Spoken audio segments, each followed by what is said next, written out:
In the ancient, sun-drenched land of Egypt, a story of destiny began to unfold. Here, where the great Nile River nourished the earth, and mighty pyramids touched the sky, a people found both a home and a prison. The children of Israel, descendants of Jacob, had arrived centuries earlier seeking refuge from famine. They were welcomed then, but time changes many things. In the fertile delta of Goshen, they had become fruitful. Their families grew, their numbers swelled, and their presence became a powerful river of life within the empire. They multiplied greatly, spreading across the land, a testament to God's enduring promise to their forefathers, Abraham, Isaac, Jacob. But blessings can sometimes cast long shadows in the hearts of fearful men. The memory of Joseph, the Hebrew who had once saved Egypt, faded like a forgotten dream. A new king arose, a Pharaoh who did not know of this history. He looked upon the growing Hebrew population not with respect, but with suspicion. He saw not a community of families, but a potential threat to his power. This Pharaoh's heart was filled with a cold and calculating dread. What if war came? What if this numerous people joined with Egypt's enemies and fought against them, escaping the land and robbing him of his workforce? This fear, born of insecurity, began to poison the very air the Hebrews breathed. The Pharaoh's anxiety turned into a cruel strategy of oppression. He summoned his taskmasters and gave them a harsh command: to break the spirit of the Israelites with forced labor. He sought to crush their strength and slow their growth through relentless, back-breaking servitude. The days of peace were over. The season of welcome had ended. A new chapter had begun for the children of Israel, one written in sweat, tears, and the heavy weight of bondage. The land that had once been a sanctuary was now becoming a cage. The Pharaoh's plan was put into motion with brutal efficiency. The Hebrews were forced to build great store cities for the king, Pithom and Ramesses. Under the searing Egyptian sun, they molded bricks from mud and straw. They hauled heavy stones and labored on grand construction projects meant to glorify a king who despised them. The whip of the overseer became a familiar sound, a constant reminder of their subjugation.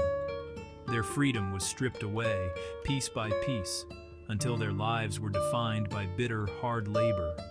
Yet a miracle was happening. The more they were oppressed, the more they multiplied and spread, a paradox that only fueled the Pharaoh's growing paranoia and rage. The Pharaoh's heart grew colder still, hardened by his own escalating fear. His oppression had failed to curb Israel's growth. It had the opposite effect. The more he afflicted them, the more they multiplied. Seeing forced labor could not break them, his paranoia birthed a monstrous plan. He would stop the Hebrews from having children by destroying the children. He summoned the Hebrew midwives. In the cold palace halls, the Pharaoh issued a chilling command. If it is a boy, kill him. If it is a girl, she may live. But the midwives feared God more than Pharaoh. They defied him. They let the boys live. When questioned, they answered with cleverness, saying the Hebrew women were vigorous and gave birth before a midwife arrived. Pharaoh's rage grew. He made his wicked decree public. He commanded every Egyptian, "Every Hebrew boy that is born you must throw into the Nile, but let every girl live." The Nile, source of life, became a watery grave. The piercing wail of mothers joined the cry of a people in bondage. But in the midst of this state-sanctioned slaughter, a woman from the house of Levi conceived and gave birth to a son. When she saw that he was a fine and beautiful baby, a mother's love, fierce and protective, rose up within her. For 3 months, she defied the Pharaoh's law, hiding the infant in the secret confines of her home. But a baby cannot be hidden forever. Her love gave birth to a plan, a desperate act of faith. She began to weave a small ark, a basket made from papyrus reeds. She sealed it with painstaking care, applying tar and pitch to make it waterproof. With a heavy heart, she gently placed her child inside. She placed it among the tall reeds growing along the bank of the Nile. A short distance away, the baby's sister, a young girl named Miriam, stood watching.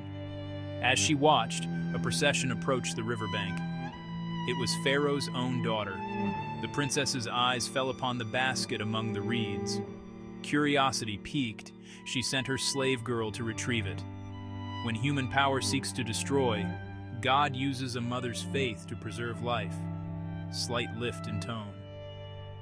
He was raised as a prince, yet his heart belonged to a people in chains. Moses grew up in Pharaoh's palace. He was raised as a prince. He was instructed in all the wisdom of the Egyptians, powerful in speech and action. To all who saw him, he was every inch a prince, destined for influence and power. But a shadow of another world, suffering and chains, followed him. One day, he went out to where his own people were and watched them at their hard labor. The sight broke through his princely exterior and pierced his heart. Their pain became his pain. Their groans echoed in his soul. His simmering conflict was destined to boil over. He saw an Egyptian taskmaster mercilessly beating a Hebrew slave. Looking this way and that, and seeing no one, he acted. Driven by an overwhelming impulse to protect, Moses struck the Egyptian and killed him. A line had been crossed from which there was no return. He had acted to stop an injustice, but in doing so, he had committed a capital offense. The next day, he went out again and saw two Hebrew men fighting. Sneering, "Who made you ruler and judge over us? Are you thinking of killing me as you killed the Egyptian?" The sand had not been able to cover his sin. His moment of rage was known. When Pharaoh heard of it, his reaction was swift and absolute. He sought to kill Moses. The palace disappeared. The prince became a fugitive. He fled from Pharaoh and from Egypt, escaping into the vast, unforgiving wilderness. The prince became a shepherd, living in silence for many years. But God was not finished. In the crucible of the desert, God was stripping away the prince of Egypt to forge the prophet of Israel. One day, leading his flock, he came to Horeb, the mountain of God. There, the angel of the Lord appeared to him in flames of fire from within a bush. The bush burned but was not consumed. "I will go over and see this strange sight," Moses said. "Why the bush does not burn up." Moses, Here I am. do not come any closer. Take off your sandals, for the place where you are standing is holy ground. At this, Moses hid his face, because he was afraid to look at God. I am the God of your father, the God of Abraham, the God of Isaac, and the God of Jacob. I have indeed seen the misery of my people in Egypt. I have heard them crying out, and I am concerned about their suffering. So now, go. I am sending you to Pharaoh to bring my people, the Israelites, out of Egypt. Who am I that I should go to Pharaoh and bring the Israelites out of Egypt? I will be with you. I am who I am. This is what you are to say to the Israelites. I am has sent me to you. What if they do not believe me or listen to me? The Lord said, "Throw it on the ground." Moses threw it, and it became a snake, and he ran from it. Then the Lord said to him, "Reach out your hand and take it by the tail." So he did, and it became a staff in his hand. God showed him a second sign. His hand turned leprous and then was restored. Pardon your servant, Lord. I have never been eloquent. I am slow of speech and tongue. God does not choose the confident. He empowers the obedient. He appointed Aaron to help Moses. Thus says the Lord, the God of Israel, let my people go. Who is the Lord, that I should obey him? I will not let Israel go. Pharaoh's heart became hard, and he refused to listen. The plagues strike Egypt one by one. The first, water to blood, frogs, gnats, flies, death of livestock, boils, hail and fire rained from the sky, locusts, and a darkness that could be felt. With every miracle of destruction, Pharaoh's heart hardened. Then came the final terrible judgment, the night of Passover. The angel of death would pass over every house, marked by the blood.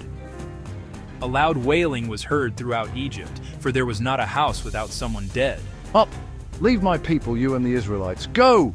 The Egyptians urged the people to hurry and leave the country, but Pharaoh pursued Israel.